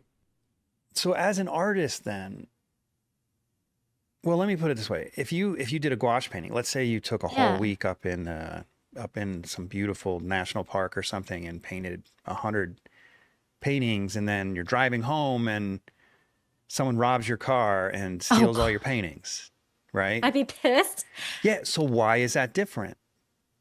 I think for plein air, it's such a different experience for me than working in the industry. Like working in the industry, I love it. I love my job, but it's a job Yeah. at the end of the day. Plein air for me is just this whole other experience where I'm just connected with nature. I just absolutely love the thrill of being outside, kind of racing against time. And because that moment for me, it was like that was the moment I was painting in this area, listening to the birds. So it'd be like stealing your diary. It's exactly, yeah, that's how I feel like. It's like that moment in time, Yeah. especially if I didn't take a picture of it. If I had a picture, okay, I had a picture, I remember that spot. But if someone stole my paintings, yeah, I don't know, I'd be very upset. So, So yeah. so with your work at these studios, you must you must not see it as your work then. It must be you must see it more as a paycheck. Yeah, in the end, all the studio owns it all, so it's really not my work. Yeah. Right. Okay. Yeah. Yeah. Yeah. yeah, definitely more of a separation there versus my plein air paintings. Yeah, that's my work. Yeah, plein air in Right, studio. Yeah, right. yeah, it's different. Yeah, yeah. Hmm. Okay, let's go back to your website for a minute here, and let's look at some of your plein air paintings. It's a good Yeah, transition, yeah, right? for sure. Yeah, yeah. What do you think's best? Studio, plein air, two by two Um, minis. any that you want. Okay. Not all of them are updated, but So you're yeah, still in these are Southern just California, no, I'm in Washington right now. Yeah, we moved to Washington 2000 State. Washington State. Yeah, Okay. yeah, yeah. Man, I love these water scenes. Oh, thank you. They're Yeah, that so was remarkable. inspired.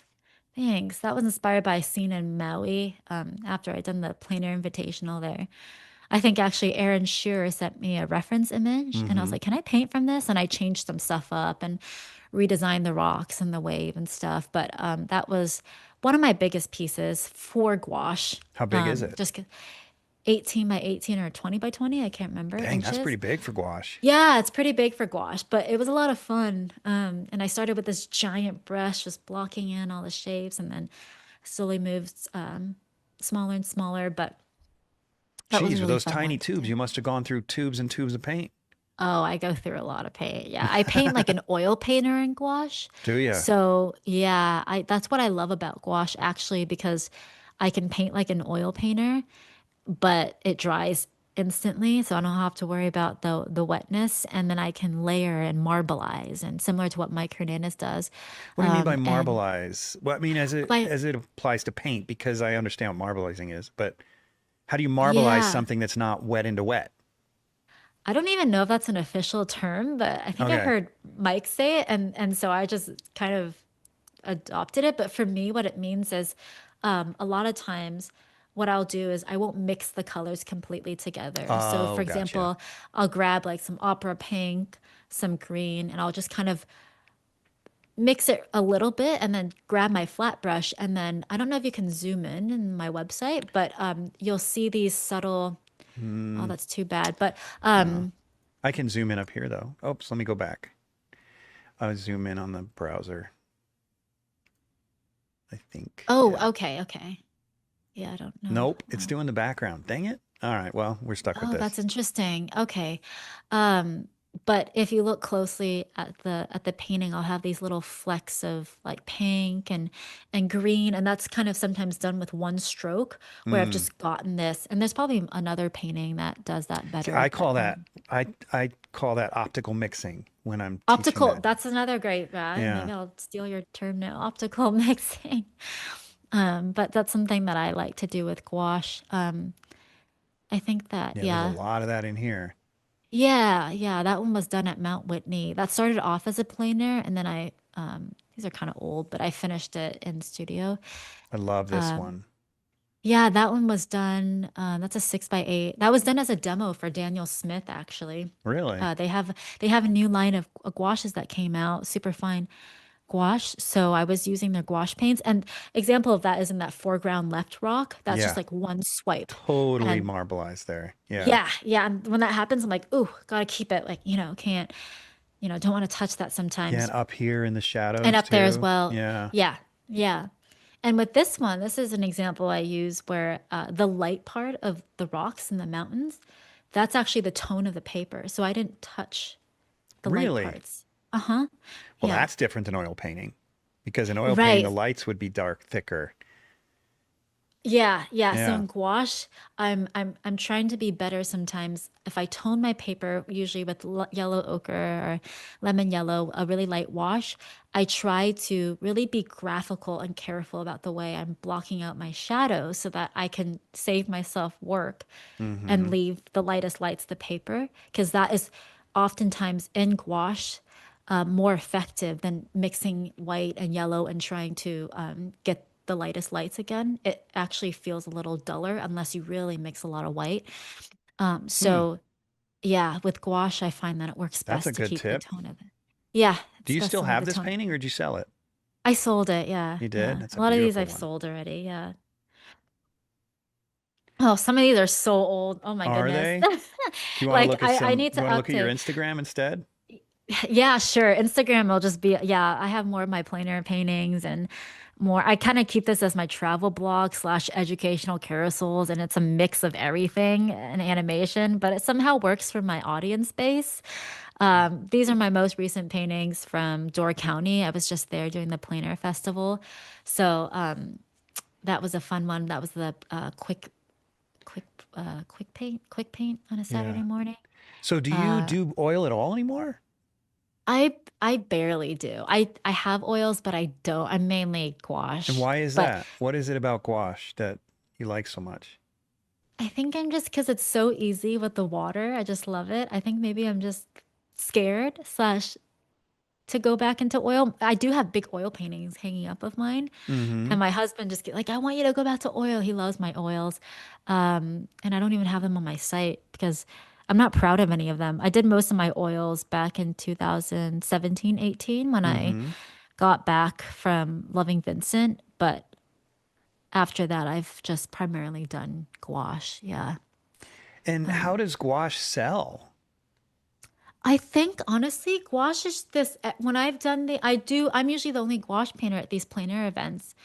And I've sold quite well at the plein air events. I think because mostly people are oil and pastel or watercolor. Mm-hmm. They've never seen a gouache artist, so they're intrigued by it. And I've gone bigger recently, like 8 by 16 with gouache for plein air painting. And, I might go bigger, even bigger.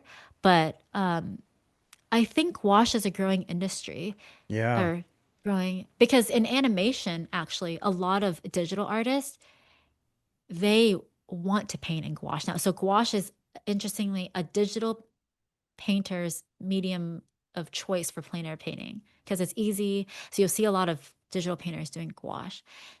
And then for fine art, I would say it's still more of an underdog because you know a lot of famous watercolor artists and oil, most people do oil, but I love to be an advocate for gouache because there's just so many great properties about it, Oh, I I think. love gouache paintings, Yeah, but I saw your gouache paintings. They're awesome. well, I don't think they're easy at all, though. For me, they're It's not. not, it's not easy. Oh, I Yeah, thought you yeah. said they were easy. I'm like, to me, oil painting's easier because gouache In freaking a way, changes yeah. value. It's like drives me Yeah. nuts.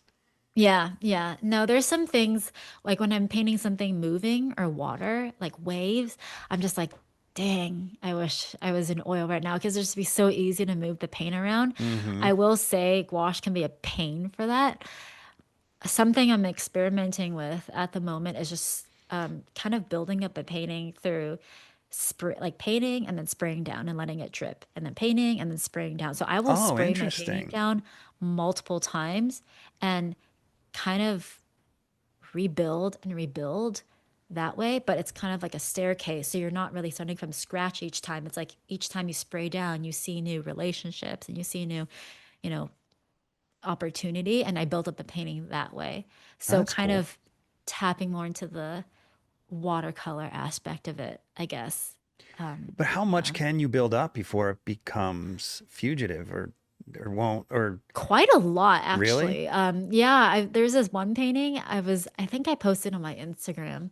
I can't remember if I posted the steps, but I was so frustrated with it, and it was on crescent illustration board, and I just kept spraying it down and spraying it down, and I was kind of pushing the limits too. And the paper does get a little bit fuzzy, but when you paint thicker, it just kind of covers it up. But if you just spray it down and let it drip, it'll dry, and then you can rework it. Um, Hmm. it can be quite forgiving, I think. Yeah, Hmm. Man, that's yeah, great. That's good to yeah, know. yeah, yeah. It's fun. It's fun. And how often Yes. now that you're working full time do you get to go out and paint? I'll be honest, it's not a ton. I wish I could go out more. Oh, that was done on That's my iPad. That digital. was like yeah, that's digital. Yeah, that was done on my iPad. Kind of prepping for a demo I did for Digital Painting Live with Streamline Publishing. But So how much does working digitally help your plein air or help your traditional painting? Or doesn't honestly, a it? lot. Yeah, Really? I would say both feed into each other, and that's something I love to cover in my mentorships and my classes. So the reason why I started teaching The reason why I started my mentorships was because when I was teaching gouache workshops, I found that all these older people, they were scared to paint digitally, but they're intrigued by it. And they're intrigued by, how I can use digital painting to help plan for painting, but they were scared to, the technical software part. And then working in I'm animation. sorry to cut you off, but I just asked Yeah. you this question, and here's a video that answers the question. Oh yeah, yeah. How They made digital that painting video. makes me a better gouache painter. Yeah. The Streamline No, but Publishing made that continue. Sorry video. to cut you off. No, you're good. You're good. And then yeah, and then in animation, I would talk to all these digital artists, and they're like, "Oh, I want to do plein air painting like you, but I'm scared to touch physical paint." So Hmm. like both parties were scared of other medium, Yeah. because physical paints can be daunting. So for me, I wanted to bridge that gap, and I wanted to, teach a course that I could, say, okay, this is how traditional mixing helps me choose faster in digital painting. But this is also how digital painting, for example, I would say traditional painting probably helps me more with digital painting and understanding color dynamics. But sometimes in digital painting, I'll find this cool trick that I'll be like, oh, let me see if I can replicate that. Or this Yeah. texture that I created in digital painting, I'm like, oh, I want to see if I can replicate that in gouache painting. So they really feed into each other. And it's just this really fun back and forth process that just kind of helps me grow as an artist Hmm. because I'm learning from both mediums. Yeah. Hmm. But yeah, some of I these love are, your digital paintings. They're so beautiful. oh, thank you. Yeah, I know my Instagram is a hodgepodge. I like that. Like, for example, that step by step of the boat above, uh, one of that, and then to the left. That one? Yeah, that one. Yeah, that one, you can see my process. Um, Wow. that's a digital painting. And that one, it frustrated the heck out of me. So I taught a workshop with Mike Hernandez, and we were both demoing this 2-day workshop that we hosted ourselves. And I know you had him on before, and Yeah, he's a he's mentor great. of mine. Yeah, he's great. And he mentored me in gouache and everything. And so I was painting this, and this funny story is, I was like, I have no idea what I'm doing, Mike. And I called, like, I was like, let's take a break right now. And I called him in between the workshop. I was like, Mike, can you please stall for me, ask questions, distract me, distract the students, because I have no idea what I'm doing. And so I got to a certain point in the demo, and then I had to really sit with myself. And I had to really just figure some things out. So with this painting, it was this reference picture that I had taken from, and I wish I had the reference picture. It's kind of stupid that I don't. Reference picture looks completely different. Hmm. It was overcast, it was raining, and I just had this vision of inventing these colors, just these different color palette. So for me, the part of this painting was to really push and find where I could lose those edges, in the boats and in these like shafts and wooden shafts, and because with that village, it's really cool. There's these basically houses on stilts. And so it's Mm-hmm. this really cool hodgepodge of that. So that was this whole frustration journey for me. But I learned a lot from that painting, just from playing with all these digital tricks, which I couldn't even explain now what I did. I probably used every digital trick that I know in the book to get to What is look. that? Well, So give me one example of a digital trick, because I have no experience digitally except in yeah, teaching. I use a lot of adjustment layers. So basically what that Ah, is like color balance. And sometimes I'll use that to push color and then erase the parts that I don't want. and you There's also mask some and stuff. mask and stuff. Yeah. Hmm. I put my photo on top to see if I could get some more structural graphic, and then I'll erase the parts I don't want. Mm-hmm. There's also a cool thing on Photoshop called color lookup, which is kind of like LUTs, like pre-made lighting scenarios. I don't know how to explain them, but they kind of give you cool color options as well. So I'll kind of play around with those to see how I can push color. Wait, so is it sort of Honest, a filter where yeah, it'll change the picture into various lighting combinations? yeah, kind of like that. Yeah. Oh, Yeah, interesting. so I'll use that, and then if I see something I like, I'll just erase the parts that I don't want. Oftentimes, it's just used in one part of my painting, Mm-hmm. and so it's really just a hodgepodge of a bunch of stuff. But Wow, I really don't know Photoshop at all. it's That's it's. I mean, I don't know. I honestly, I know like this many tricks. I really don't know any tricks, and like there's some people who just they know so many tricks. But mm-hmm. um, I will say for me, I paint all in one layer. So for me, digitally, even though you have the ability to make layers and have as many layers as you want, I like to paint like a traditional painter. And so I paint Hmm. everything on one layer and it just makes it easy for me. Yeah. Well, I But could see how your experience as a color key artist would really help you with something like this. yeah, yeah, yeah. Because Pushing essentially and that's what you're doing. You got an overcast picture that is moderately better than a pen and ink sketch. I mean, really. yeah, And then you create a whole new lighting situation. yeah, yeah, yeah. The color key definitely comes into play and just plein air painting and having that visual mental library in your head, Yeah. things like that. But yeah, that Hmm. was a hard That's uh amazing. yeah, you could just click on any of these that pique your interest and I can talk about them. But it's Oh sometimes I man, look get at that. comments where they're like, is that a lot of times people think my digital paintings are gouache paintings, which is funny. And I'll have to be like, no, it's a digital painting. It's pretty easy to uh, tell once you open it, but once you open in it. a Yeah. thumbnail, it can be pretty confusing. But now Yeah. it's Yeah. obvious. All the digital brushes are pretty obvious. Right. Right. Yeah. Exactly. But it Yeah. looks like, I think that's kind of cool because it looks like you're not trying to hide it. You're making digital painting, digital painting. No. Yeah. Yeah. Because a lot of artists, it's really hard to tell because they're using all these sort of Right. organic looking brushes and stuff. Right. But with Right. yours, you've got literally balls and squares in Yeah. there, you I know? love that about, yeah. Yeah. I love playing with primitive shapes. And for me, what I love to explore both in gouache and digital is how you can just kind of create a painting from abstract shapes. Hmm. So if you zoom in any of my digital paintings, like, yeah, you'll just find scribbles. I don't know if you know the artist Craig Mullins. He's one of the godfathers of, he does traditional, but he also was one of the godfathers of digital painting. And Hmm. in any of his paintings, oh, if you got him on, that would be amazing, actually. But Craig he's Mullins. revered. Yeah, he's Really? revered in the animation His world. name sounds really familiar. Yeah, you probably seen his work in one way or the other. Hmm. But if you zoom into any of his paintings, Let's just look him up. yeah, let's just look him up. It's it's just like scribbles. It's just so cool. It's just like scribbles and any brush. It's just like the brush Wait, doesn't make sense. Craig is Uh, AIG, right? yeah, and then Mullins should I'm a pop up. terrible speller. Oh, I think it's the first one, but I can't see as it's kind of Oh, I didn't small. even look. Oh, there it is. Wait, I Craig can't. Mullins official, Is that maybe? it? I can't. Is that him? Yeah, that's him. Holy Uh, crud. yeah, it's digital. Wow. Yeah, you would like his stuff because he does a lot of, figures and That's very insane. Waterhouse. Yeah. Wow. Yeah. But if you zoom in to, oh, I guess I don't know if you can Geez, this zoom dude's in. hardcore. I know. Yeah. Amazing, right? Yeah, I'm definitely gonna be looking him up. Yeah. Yeah. I mean, you There's a do just follow. zoom in on his paintings.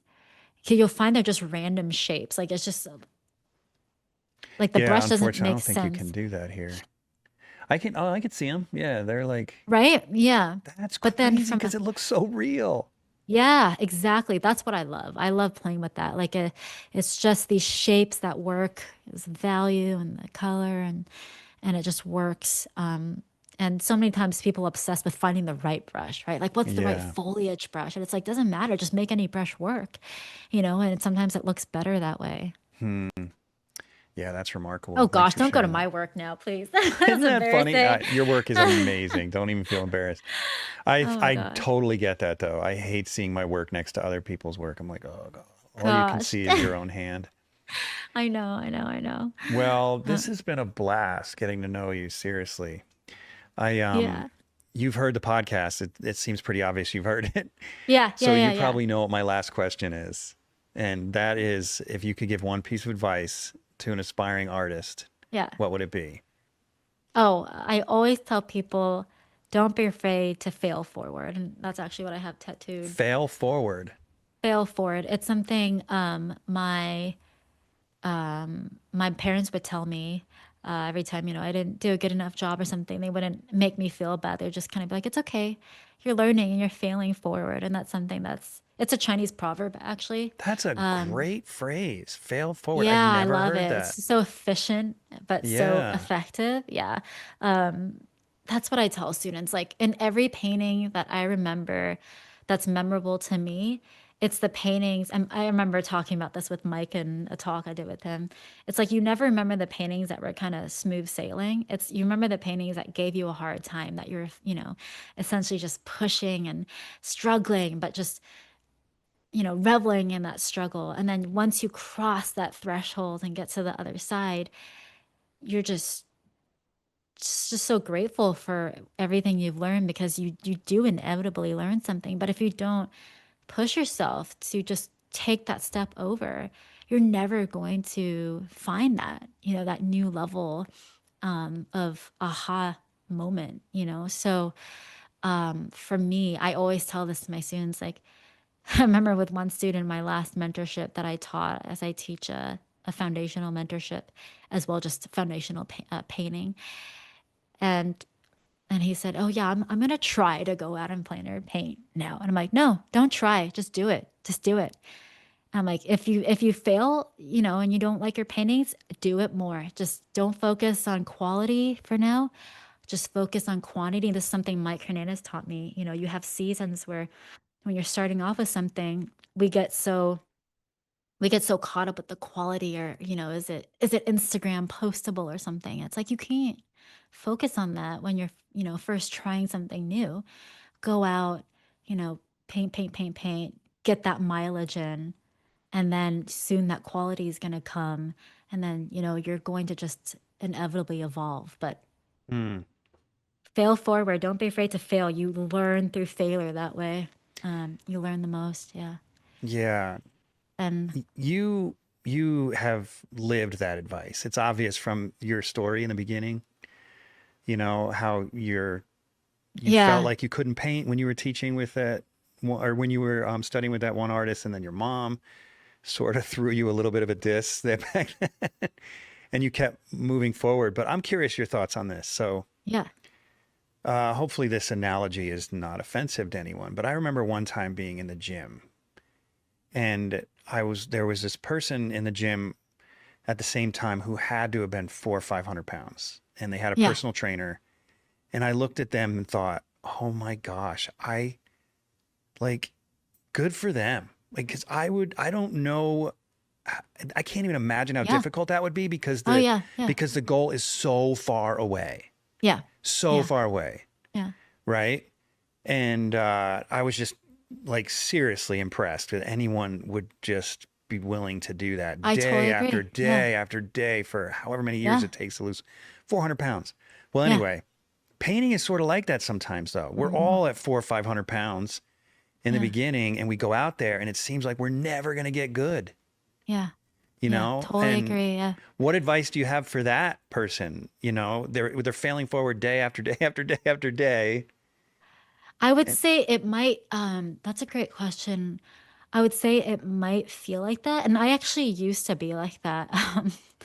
I used to be that person who, if I didn't get a planner that I liked, I would turn into the worst, grumpiest person. Like you didn't want to be around yeah, me. same here. If I have a Yeah. bad day Yeah. painting, you don't want to be around me. Oh yeah, no, I totally understand. Like I'm just Yeah. a complete biatch to. Sorry, I don't mean to cut. To, you can cut that part out. To like whoever, whether it be my family or whoever's closest, don't talk to me. Don't talk to me. Yeah. Just understand I'm in my mood right now.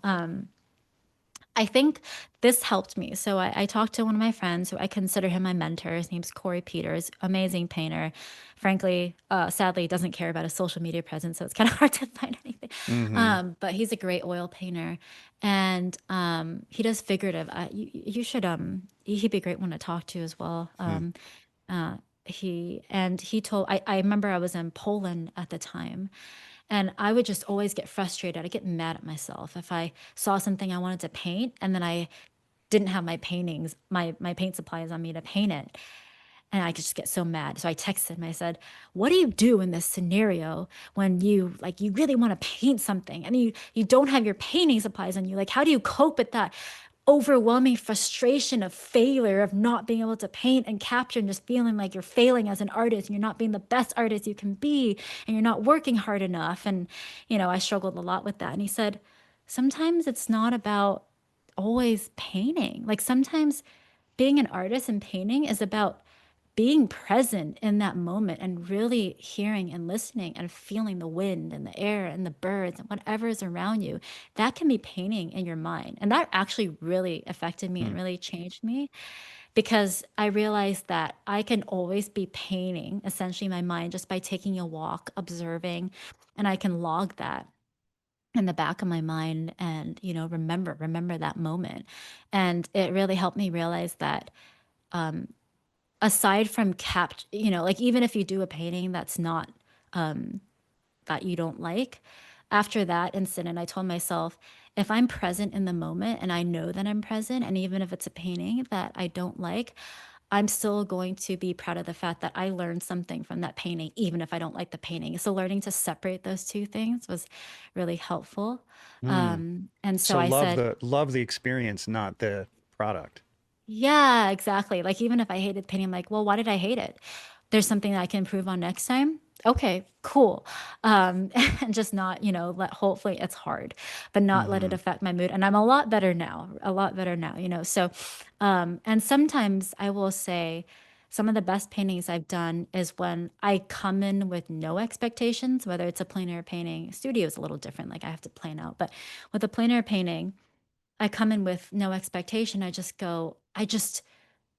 I'm chatting with someone or I'm listening to something and I'm just really enjoying the moment. Those paintings, actually, I find that those turn out the best because I'm not tight. I'm really, how can I explain it? Like I'm just one with whatever is in front of me. And that's the best experience ever. So I guess that's the advice I would have. Like, don't focus so much on the product, but definitely, what can you glean from the experience as well? And that will help you kind of see past the immediate, I think. Yeah, that's Yeah. good advice. Well, that was fun. Thanks a ton Yeah, for that was fun. I wish I coming could on. talk. Yeah, that was really fun. Yeah, Yeah, yeah. and I hope we stay in touch. And I Yes, for might even sure. sign up for your oh shoot, I Oh forgot what my it's called. God. Color scripting. Yeah, Oh my color gosh, scripting. that would Yeah, I be just think it's so amazing. interesting. I would love to get, I mean, I don't even know if I know how to do it. I Yeah, I I would would be love an to try honor. that. Yeah, it'd be an honor to have you. And if you just, if you just play around Photoshop a little bit and familiarize, the tools that I teach or the process, it's nothing complicated or anything because Mm-hmm. I don't use complicated processes. And so let me know. I mean, it'd be an honor to have you. Yeah. And you have something you want to reverse engineer a black and white film, or oh, that'd be so cool if you're in the class. It's a blast. It's a real Well, if blast. I Yeah. was in the class, it would be because, well, the only reason I wouldn't be in the class is just because I have to find the time, but because Yeah. I really The want to time do is. it. And I think it would be awesome. But just because it's something that you clearly, well, I just want to suck up all your powers. That's really what it comes down to.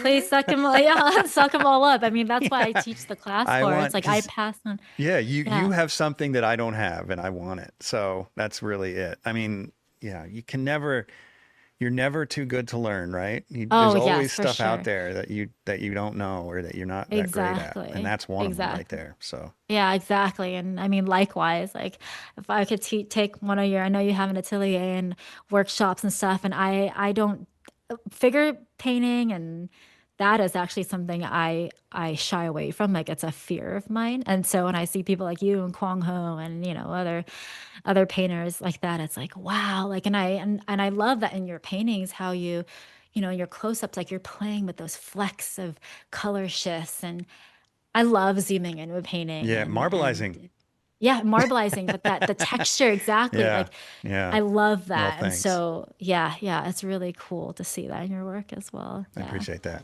Hey, well, Yeah. thanks again. Yeah, thank you. Have a Thank good you one. again. That was fun. Yeah, you too. Thanks for tuning in to the Undraped Artist Podcast. If you enjoyed it, subscribe. And if you could, leave a comment or review. That really helps the channel.